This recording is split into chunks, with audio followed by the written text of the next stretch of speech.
وَيَتَنَفَّلُ رَاكِبًا خَارِجَ الْمِصْرِ مُومِيًا إِلَىٰ أَيِّ جِهَةٍ تَوَجَّهَتْ دَابَّتُهُ،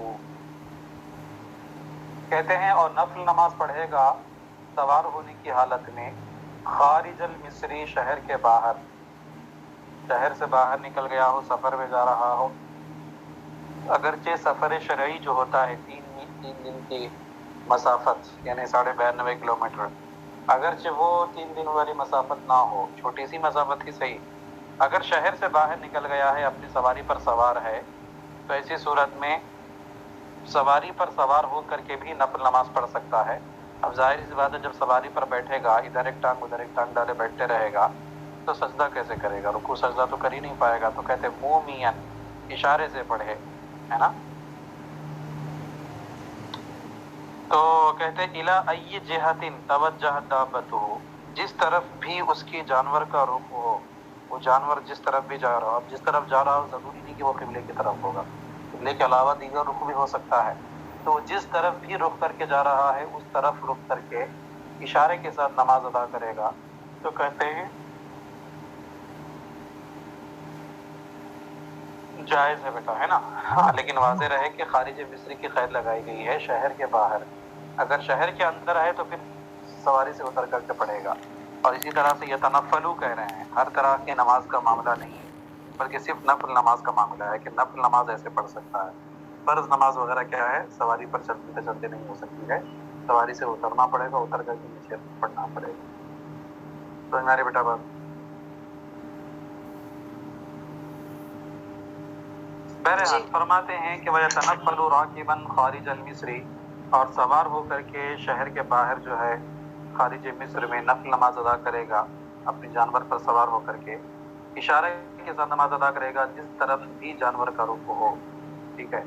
کہتے وَبَنَا بِنُزُولِهِ لَا بِرُكُوبِهِ، کہتے ہیں اور بنا کرے گا اس سے اترنے کے ذریعے سے، نہ کہ اس پر سوار ہونے کے ذریعے سے۔ اس مسئلے کو سمجھیے تھوڑا سا کیا معاملہ ہے۔ مسئلہ یہ ہے کہ آپ جو ہے نماز ادا کر رہی تھی سواری کے اوپر، سواری چل رہی تھی، شہر کے باہر تھی، نماز آپ نفل نماز ادا کر رہی تھی، آدھی نماز ہوئی، آپ اتر کر کے اسی نماز کو کنٹینیو کرنا چاہتی ہیں زمین پر، اسی کو عربی میں بینا کہتے ہیں، اصطلاح علم میں اس کو کیا کہتے ہیں؟ بنا کرنا، بنا کرنا کہا جاتا ہے، بنا کرنا، تو کہتے ہیں اسی پر آپ بنا کر رہی ہیں۔ میری بات تو کیا ہے جائز ہے؟ تو کہتے ہیں جائز ہے بالکل، لیکن اس کا برعکس کر دیں گی تو برعکس سے مراد کیا ہوگا؟ برعکس سے مراد یہ ہوگا کہ آپ زمین پر نماز پڑھ رہی تھی، 1 رکعت پڑھی، 2 رکعت پڑھی مان لو، پھر اس کے بعد آپ آدھی نماز جو ہے کنٹینیو کرنا چاہتی ہیں سواری پر سوار ہو کر کے، تو کہتے ہیں ایسا نہیں کر سکتے ہیں۔ دونوں میں فرق کیا ہے بیٹا؟ دونوں میں فرق یہ ہے بیٹا کہ سواری پر جو نماز پڑھتے ہیں وہ اشارے والی نماز ہوتی ہے، اور زمین پر جو نماز پڑھتے ہیں وہ کامل نماز ہوتی ہے، ناقص نماز نہیں ہوتی، اشارے والی نماز نہیں ہوتی، بلکہ رکوع سجدے والی نماز ہوتی ہے، اور رکوع سجدے والی نماز جو ہے وہ زیادہ اہمیت کی حامل ہے، زیادہ کامل نماز ہے۔ تو جو کامل نماز آپ پڑھ رہی تھی اس کو ناقص طریقے پر آپ ختم کرے، بنا کرے ناقص پر، تو یہ درست نہیں ہو سکتا ہے۔ اس کا برعکس ہو سکتا ہے کہ جو ناقص طور پر پڑھ رہی تھی آپ اس کو کامل طور پر بنا کریں، کامل طور پر مکمل کریں، یہ ہو سکتا ہے۔ اسی وجہ سے سواری پر پڑھنے والی نماز کو اگر نیچے اتر کر کے کنٹینیو کرتے ہیں تو جائز ہے، لیکن نیچے پڑھنے والی نماز کو اوپر سواری پر چڑھ کر کے مکمل کرنا جائز نہیں ہے۔ اسی کو انہوں نے 2 لفظوں میں بیان کیا، وَبَنَا بِنُزُولِهِ لَا بِرُكُوبِهِ، اور بنا کرے گا اس سے اترنے کے ذریعے سے، نہ کہ اس پر چڑھنے کے ذریعے سے۔ سواری سے اتر کر کے بنا کر سکتا ہے لیکن سواری پر چڑھ کر کے بنا نہیں کرے گا۔ سمجھ میں آ رہی بیٹا بات؟ کہتے ہیں یہ جو مسئلہ ہے ابھی جو بیان کیے ہیں سواری پر سوار ہو کر کے نماز ادا کرنے کا، کیا یہ صرف نفل نماز کے لیے خاص ہے، یا پھر جو ہے سنت اور سنت مؤکدہ، غیر مؤکدہ، یہ سب نمازیں ہی پڑھ سکتے ہیں؟ تو کہتے ہیں سنت مؤکدہ اور سنت غیر مؤکدہ بھی پڑھ سکتے ہیں، صرف فرض اور وتر نہیں پڑھ سکتے، واجب۔ سمجھ میری بات؟ صرف فرض نماز اور واجب نماز نہیں پڑھ سکتے ہیں، باقی ہر کوئی نماز پڑھ سکتے ہیں۔ کب؟ جبکہ سواری پر سوار ہو اور سواری چل رہی ہو، اور اگر سواری ٹہری ہوئی ہے تو میری بات جیسے کہ ٹرین ہے آج کے زمانے میں، ہے نا، کار ہے، ٹرین ہے، بس ہے، کھڑی ہوئی ہے، اس کے اوپر بلا کراہت نماز ہو جائے گی رکوع سجدے والی، جیسے نارمل زمین پر ہوتی ہے ویسے ہی۔ سمجھ میں آ رہی بیٹا بات؟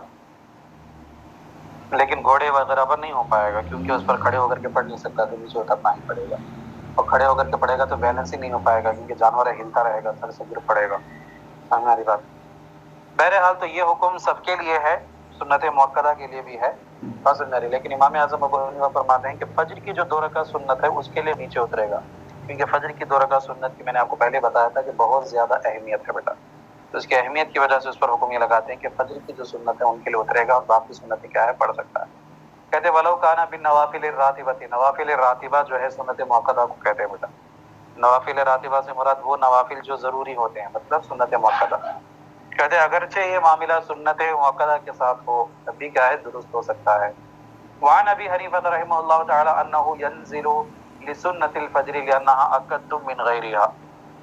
کہتے ہیں اور امام اعظم ابو حنیفہ سے روایت مروی ہے کہ وہ سنت فجر کے لیے اترے گا. کیوں؟ کہتے ہیں لانها اکد من غیرها، اس لیے کہ یہ فجر کی سنت جو ہوتی ہے یہ فجر کی سنت کے علاوہ دیگر سنتوں سے زیادہ تاکید والی ہوتی ہے، تو اس کی اہمیت زیادہ ہے. تو بعض حضرات نے بعض فقہاء نے اس کو واجب بھی قرار دیا ہے، تو اس وجہ سے وہ فرماتے ہیں کہ فجر کی جو 2 رکعت سنت ہے اس کے لیے نیچے اترے گا، نیچے اتر کر کے پڑھے گا، اور باقی سنتیں کیا ہیں اس پر پڑھ سکتا ہے. بات سمجھ میں آ رہی جی آپا جان لوگ؟ ہاں جی چلیے بس رہنے دیجیے، یہاں سے اور تھوڑی سی بات ہے، اسی سے کچھ ملحق باتیں ہیں، اس کو انشاءاللہ ہم کل پڑھیں گے، ٹھیک ہے؟ فی الحال اس کو ملا لیجیے، اچھی طرح سے یاد کر لیجیے. امید کرتا ہوں کہ سبق آپ لوگوں کو سمجھ میں آ گیا ہوگا. ٹھیک ہے بیٹا؟ ہاں جی آپا جان لوگ. جی حضرت اوپر سے ایک بار ترجمہ کیجیے نا. کہاں سے؟ فضل سے. کتنا؟ تھوڑا 2 لائن. ہاں عزت بچالی 2 لائن کہہ کر کے. یہ فصل ہے فی صلاۃ النفل جالسا، بیٹھ کر کے نفل نماز پڑھنے کے بیان میں، والصلاۃ علی الدابۃ، اور سواری پر نماز پڑھنے کے بیان میں. کہتے ہیں یجوز النفل قاعدا مع القدرۃ علی القیام. کہتے ہیں نفل نماز بیٹھ کر کے پڑھنا کھڑے ہو کر کے پڑھنے پر قدرت کے ساتھ، مطلب کھڑے ہو کر کے پڑھ سکتا ہے پھر بھی بیٹھ کر کے پڑھنا یہ جائز ہے. لیکن لہو نصف اجر القائم، لیکن اس شخص کے لیے کھڑے ہو کر کے پڑھنے والے کے اجر کا آدھا حصہ ہوگا. سمجھ میں آ رہی بات؟ یعنی آدھا ثواب ملے گا. الا من عذر، سوائے کسی عذر سے، یعنی اگر کوئی عذر سے بیٹھ کر کے پڑھتا ہے تو پھر اس کو پورا ثواب ملے گا، کٹوتی نہیں ہوگی. بس. ہاں جی آپا جان کون تھی جن کو سمجھ میں نہیں آ رہا تھا؟ بس ہاں بس کہہ کر کے عزت بچا لی اپنی کلاس کی.